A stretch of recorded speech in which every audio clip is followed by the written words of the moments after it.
to a fresh edition of Cronkite Sports Live. I'm Zach Pocklum, and for the first time, to my right, I'm joined by Jake Garcia. Jake, how are you doing today? Well, I'm honored to be next to you. It's a Chamber of Commerce type day here in downtown Phoenix. Chamber of Commerce is going to be printing postcards of this very scene for years to come. We know Arizona State's not going to print any postcards of their performance in Boulder, against the Buffaloes. To say Arizona State struggled in Boulder would be an understatement. The only semi-positive note was Manny Wilkins starting the game, but even then, that may have not been the best move. The Sun Devils were dominated in every facet of Colorado's 24-point win, and in Todd Graham's Monday presser, he agreed with that notion. Obviously, we did not play very well. You know, this thing can go a lot of different directions, but all we can control is the one in front of us. But we're 5-2, and we made too many mistakes last week. Got to correct those mistakes, and we got to go forward. I love our team's attitude. We need to get healthy, and then we need to play well and be disciplined and be fundamentally sound. Now to break down all the things that went fundamentally wrong with Arizona State, we're bringing WCSN reporter Troy Lynch. Now, Troy, we saw Manny Wilkins for the first time since he went down with an injury against USC, but he wasn't quite himself. He really struggled against Colorado. He definitely struggled. He was missing targets, missing his receivers, and he obviously was not 100%. No matter what he says after practices, he just was not comfortable out there. And you take a look at the numbers against USC, 148 total passing yards and 1 interception. That was just in the first half before he was injured. Then you take a look at the game against Colorado, 149 total passing yards, 1 touchdown, 1 interception, negative 31 rushing yards. Obviously a big difference there because those passing yards are pretty much the same, and you're comparing a full game against Colorado and a half game against USC. If the Arizona State Sun Devils want any chance of winning against WSU this weekend, they're probably going to need a healthy Manny Wilkins. Yeah, clearly Manny Wilkins is not recovered from that high ankle sprain he suffered only a few weeks ago. Quite the quick turnaround. Yeah. Now, on the flip side, when they play against Washington State, they'll play this high-powered offense led by Luke Falk, the 3-year starter, and just he runs it beautifully and efficiently, that air raid offense, and it's going to pose a big issue for Arizona State. Really is. Luke Falk is the man up in Washington, and he did a number against Arizona State last year, 497 yards through the air, and he also threw 5 touchdowns, 4 of them coming in the second half. So you got to look out for him and River Craycraft. That dude is a beast, coming from Santa Margarita Catholic High School. You know who else came from there? I do not. Klay Thompson, also a WSU alum. He is like the Klay Thompson, and he's going to be like that in the NFL. That's how good that guy is going to be. Mark my words. But don't just look at the passing game, even though that's where Arizona State is really going to struggle. You also got to look at the run game. Jamal Morrow, James Williams, and Gerard Wicks. Those guys have accounted for 11 total touchdowns in the last 3 games. Yes, you got to stop the passing attack, but you cannot count out this WSU running game as well. Yeah, WSU doesn't really run the ball a lot, but they do it effectively. And with ASU coming off that performance against Colorado, they let up 5 touchdowns on the ground and 300 yards on the ground. This is a defense that's struggling and dealing with some injuries. Yeah, it's kind of the worst case scenario. Keith Patterson really has his hands full this weekend. Looking at DJ Calhoun, he's wearing the green jersey this week. We don't know if he's going to be able to play. Christian Sam, he's still out. Mo Chandler, a good defensive back for the Sun Devils, a young player, but he's pretty banged up right now. And then you got the cornerbacks, Armon Perry and Kareem Orr. Those guys have been hurting all week. They'll probably play, but it's going to be tough. 29 missed total tackles against Colorado last weekend. That's going to be tough. And right now, all of the factors point to WSU just rolling over this Sun Devil defense. Yeah, pretty bleak outlook for Arizona State. But nonetheless, make sure you check out Troy Lynch's work and the rest of our WCSN coverage team's work on CronkiteSports.com. Click on that football tab, rather. Thanks, Troy. Sometimes all it takes is one, and for ASU Hockey, they now have theirs. 5-2 win over Air Force last Sunday, the program's first win of the season, and their first ever against a ranked opponent. They're on the East Coast this weekend, and so is WCSN play-by-play man Dominic Catronio. Thanks, Jake. We're here at Matthews Arena, 106 years young, the home of Northeastern Hockey. The Huskies welcome in the Sun Devils fresh off that win, like you mentioned, against Air Force. And the Huskies, number 17 in the country, but they'll be faced by Joey DeCord, the starting netminder for ASU, and a bit of a homecoming for him tonight. He's from North Andover, not very far from here, so he's got friends and family coming in, borrowing tickets from his teammates to make sure everybody can see the game if they want to. And that game's just getting underway here at Matthews Arena. ASU and Northeastern, the first of 2 this weekend in New England. That's all I've got. I'm Dominic Catronio. Back to you guys. That was Dominic this morning, and as we speak, the action currently underway. Our score is 0-0. You can catch that game live courtesy of Dominic and our friends over at theblazeradio.com. Later on in the show, Megan Plain joins us to break it all down. ASU volleyball's woeful season carried on this week, and its most recent loss at the hands of Washington State dropped the Sun Devils to 8-13 on the season and 1-8 in conference play. Less than ideal. Nonetheless, our WCSN coverage team remains undefeated in providing in-depth analysis, and they're out at Wells Fargo Arena to preview ASU's upcoming game against Washington. Thanks, guys. After falling to 1-8 in Pac-12 play with a 3-set loss to Washington State on Wednesday, the Sun Devils will look to get back in the win column tonight when they host the Washington Huskies at Wells Fargo Arena. I'm Bobby Krause, and I'm joined by Andre Sims, Eliav Gabai, and Jacob Franklin. Now, Jacob, what do you think is going to be the biggest key to victory for the Sun Devils against the Huskies? Now, the first thing that people are going to see when the Huskies come into Tempe is the fact that this is a proven team. They're first in the Pac-12, 7th in the country. They're 16-2. This is a team that knows how to get it done. Now, the Sun Devils on the other side of the net, they've struggled a little bit this year. Like you've mentioned, they're 1-8 in Pac-12 play. They were picked 11th in the Pac-12 before the season started, but I maybe even had a little bit of higher expectation for this team, and I have not liked what I've seen from them. But I think if there's any glimmer of hope for them on Friday is the fact that we've seen them play up to their level of competition. When Oregon was number 21, they came into Tempe. They took Oregon to 5. In fact, they were up 2-1 in that match. I mean, this team can play up to higher levels. We just have not seen that yet in conference play. And I think if they can do that, they could maybe sneak away with a win. Now, Andre, Jacob mentioned it. Washington is one of the best teams in the conference and one of the best teams in the country. Who do you think is a player that the Sun Devils really have to key in on in order to have success? You know, Bobby, I think there's two, actually. You look at both of their outside hitters, both juniors, Chrissy Jones and Courtney Schwann. And these are two girls that are absolute forces for this Husky team. And Courtney Schwann specifically has been tearing it up in Pac-12 play this season. Double-digit kills in 8 of her last 9 matches, including 21 against Oregon State. And that 21 came with an over 400 hitting percentage. So that's an incredibly efficient 21 kills. And so for ASU defensively, they're going to have to get both of them off of their games. Their blocking has been inconsistent this season, and they're going to have to step up defensively in order for them to really be able to shut down Schwann and Jones offensively. Otherwise, the two of them are going to continue to have a field day. Now, Eliav, nothing really went right for the Sun Devils against Washington State in that 3-set loss. What's going to be the biggest aspect of the game that will let the Sun Devils have success? Well, the biggest difference between the Huskies and the Cougars, I mean, the Cougars are a big team. Huskies, not as big, so the Sun Devils are going to have to take advantage of that. But they have to stay accurate. Against the Cougars, their hitting percentage was 40. Not good, Bobby. And against the Huskies, if they make those mistakes, like Jacob said, that is a proven team, and they will capitalize. So number one for the Sun Devils is taking advantage of the Husky size and being accurate. It's going to be a tough test for the Sun Devils. First serve is set for 8 p.m. here from Wells Fargo Arena. You can catch all of our coverage of the ASU volleyball team on CronkiteSports.com. I'm Bobby Krause for Andre Sims, Eliav Gabai, and Jacob Franklin. Back to you guys in the studio. Thanks, guys. Zach, probably safe to say things are as opposite as Jekyll and Hyde this year compared to last for ASU volleyball. We'll talk more about that later, though, during the Way It Is. In the meantime, Gavin Shaw joins us for our social media segment. Well, guys, as we start this social media excursion, I hate to start on a negative note, but over the last 2 years, I've kind of carried the load for this segment. I found the tweets, I've set you guys up to look funny, and now I want to put the onus on you with an intellectual query. Okay. We're going to have you guys do a riddle. And I'll give you a hint, the answer is related to your job title. Okay. What do you throw out when you want to use it, but take in when you don't want to use it?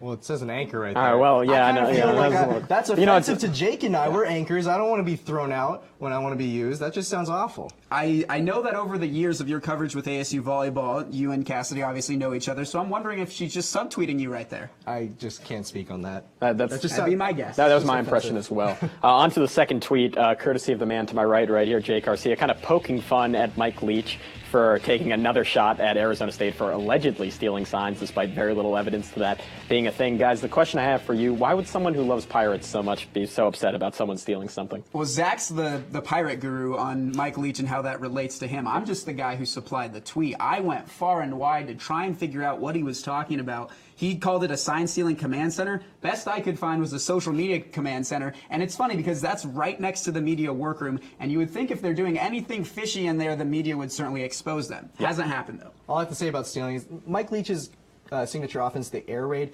steals yards off the defense. I don't know why he's mad about people trying to steal his signs, especially ASU, who's the worst pass defense in the country. Yeah, you know what? Mike and ASU might disagree, but we can all agree that we love Pirates. Third and final tweet, courtesy of Zach, for ethical reasons, of course. Austin Witherell appearing on Zach's podcast saying the only thing that's cooler was his birth. A pretty bold statement from Austin. And Zach, I'm with you. I love the walk-on. I'm an intramural walk-on myself, not yet on scholarship in that area. But is it weird when they start idolizing you back? No, not at all. And I would challenge that being on Catch and Z's, which is the show, is cooler than birth because you don't have a vine of your birth. That'd be kind of weird, true. first of all. I actually did, Zach, but maybe I'm the exception to the rule. We need to see it. Actually, we don't need to see it. Yeah, I don't want that. This is a classic distinction from what I'm seeing in terms of what you may not know and what people might forget. Yeah. You guys say that you may have forgotten that Witherell is now on scholarship. I didn't even know that. So an important distinction there for our viewers. And by the way, as we keep you updated throughout the show on the status of Arizona State's hockey game, it's currently 1-0 Northeastern leading that one. Gavin, thanks for joining us as always. It's opening day for the ASU men's and women's swim teams. Both are in Salt Lake City to take on Utah and BYU. Expectations sky high for head coach Bob Bowman. His second year with the program, first recruiting class that's all his own. To talk more about this, we bring in reporter Ryan Curry.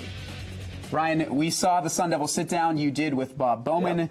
From that, your takeaways as to the overall direction that this program is headed in. Well, when I sat down with Bob Bowman, he said to me he wants to make ASU the best swim program in the entire country. So when he said that, I had to follow up with what steps you have to take to achieve that. And he said it's very simple. Develop the best recruiting class you can in the country and work with the current team you have. And Bob Bowman is a perfect coach to do just that. So that's the macro breakdown. Now let's go to the micro breakdown and talk about the men's team individually. A very strong recruiting class, and they didn't lose a lot of people to graduation. Yeah, so this current ASU team is loaded. They've got so much talent that could just go all across the board. You have Richard Bose, who's returning from the Olympic Games. On top of that, you've got Barkley Perry and Patrick Park, who are solid contributors to the Sun Devils' depth. Freshman Cameron Craig is an absolute stud. At the inter-squad meet, he swam 5 events. Now, I've done that before, but you wouldn't want to believe the outcome. He's a stud, and he's going to be really good for this ASU team this year.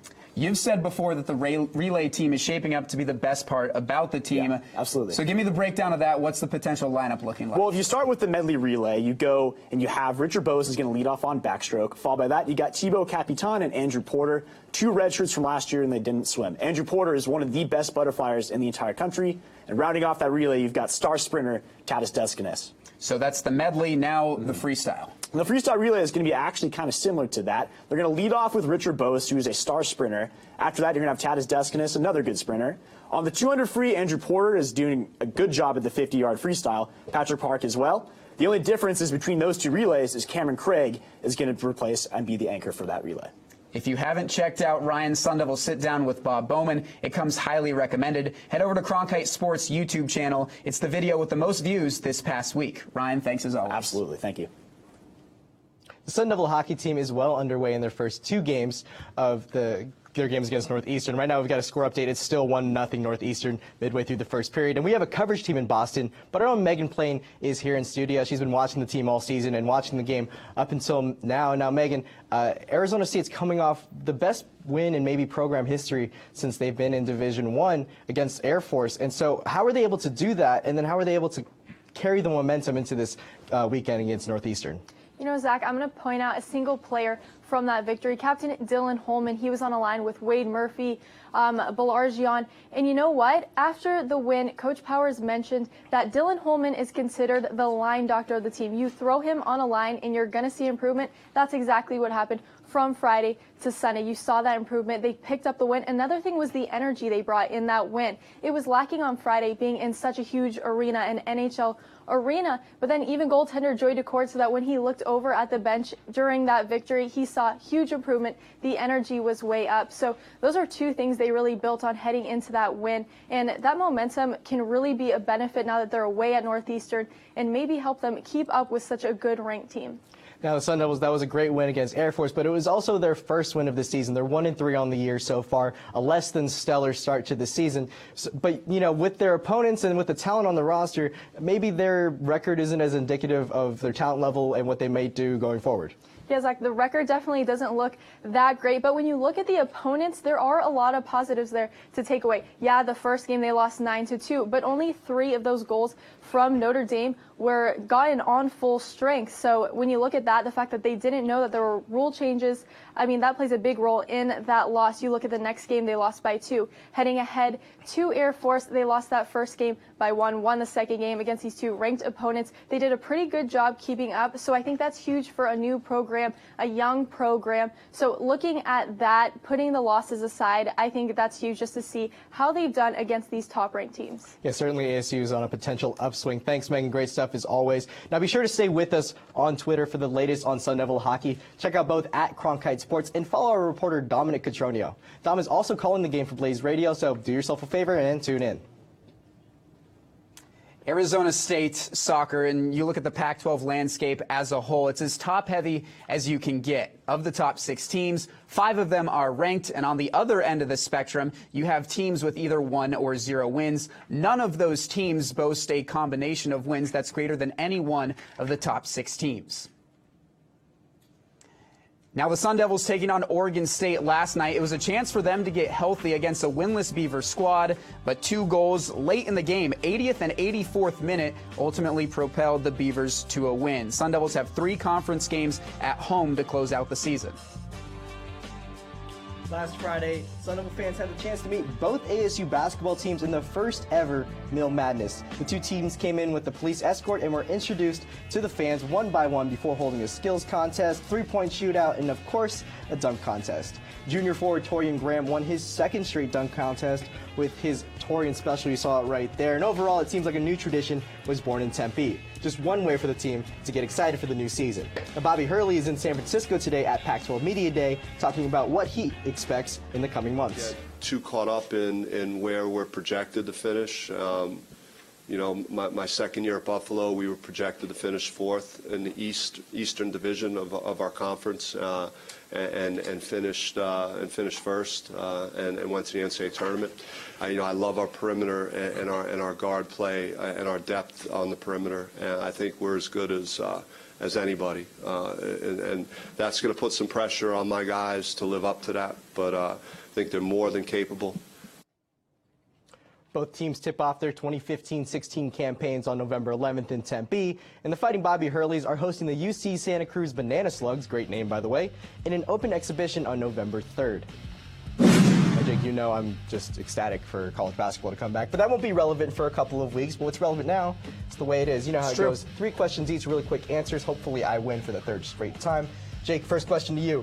For the 2nd straight year, Mike Leach, as we said several times, he's accused ASU of stealing signs. Yes. Could there possibly be any truth to this accusation? Well, maybe. You've seen teams accuse ASU of the same thing before, but you can't just go out and make statements like these. You have to have some sort of proof and even file a formal complaint to the Pac-12. Mike Leach hasn't done that, and that's why he was fined $10,000. All right, so all week long, we see Washington State trying to expose ASU. On the flip side, ASU all week long, all they do is praise this air raid attack for Washington State.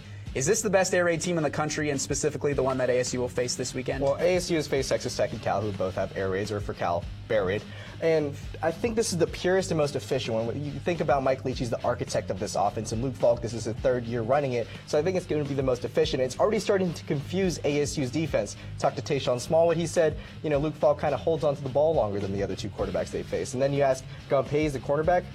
He said he gets it out quicker, so I don't know where to really go with that. It's not good. Not good at all. All right, now moving on.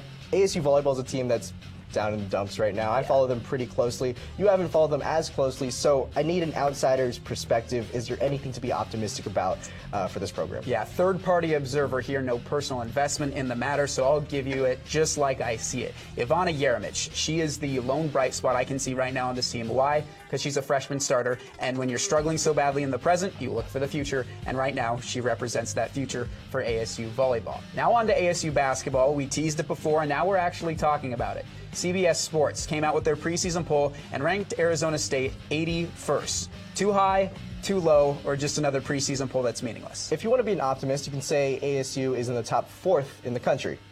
Not bad. Okay. If you want to be a realist, this just doesn't matter. That's the simplest way to put it. Now, this is the first time I get to ask you this, Jake, but what's your Sun Devil feel-good story of the week? Well, people have been coming to me saying, if you're so against PR, why are you giving us feel-good stories every other week? And my answer is simple. I'm not a PR machine. I'm just trying to give voice to the voiceless. And right now, the Believeland Windians are in need of a voice. And Jason Kipnis is the thing that's binding this all together to an Arizona State-themed show. No, they aren't. Okay. No. All right. Well, final question for you. Bobby Hurley and Charlie Turner-Thorne. There was skills competition. Who would you take? These are two great point guards when they played at college. TTT played at Stanford. Obviously, Bobby Hurley was an All-American at Duke. I think, through the passing and the dribbling portions, it'd be pretty even. I think Bobby Hurley can shoot just a tad better, but don't tell Charlie Turner-Thorne I said that. The death stare she gives her players is terrifying, so I'd rather not, receive it on my end. Goes right through the skin and straight to the heart. Exactly. Just like a loss, I hope you're prepared. Oh, let's find out who won. Oh, no! My first L of the season. This always happens. I lose on the run-through, and I win when it matters. Looks like I'm a gamer. I'm speechless. All right, so here comes my monologue. When it comes to Mike Leach accusing ASU of stealing signs for the second straight year, it's important to hear both sides. He's not the first coach to challenge the integrity of ASU's operation. Kyle Whittingham has, and Oregon essentially subtweeted the Sun Devils with their obnoxiously big white sheets a year ago. But ASU's gripe with the situation is understandable. Pac-12 teams don't have the same liberties presidential candidates do in debates. They're not allowed to just lambast without proof. Leach hasn't pushed anything formal in terms of an investigation. That's why his words right now are just noise. That's why he was fined $10,000, and that's the way it is. Good stuff, Jake. Time for top plays. ASU Hockey against Air Force. This is right place, right time. Tyler Bush on the deflection. Unlucky for Air Force, lucky for ASU. Play number 2, can't repeat the pass. Why, of course you can. Torian Graham, winner of the dunk contest for the second year in a row for Arizona State. Just a couple of guys being dudes. That's really impressive. I still like his dunk last year better. Now again, another hockey highlight. Look at this one-timer just sniped into the back corner. That's Robbie Balajian. And it's just another way to just emphasize the fact that they got their first win, and it happened to be against the number 18 Air Force Falcons. I don't know what you did to make the higher-ups here at Cronkite mad, but 2 hockey top plays in the same show. We're expanding. We're expanding our repertoire. That's a little rough. And by the way, a score update for you. Northeastern currently leading Arizona State 2-0. It's not the greatest of performances so far for them, but pretty great performance on our end, a Chamber of Commerce type of show, I would say. I would say so as well. You know where to find us, CronkiteSports.com. For Zach Pockleb, I'm Jake Garcia. We'll see you same time, same place next week.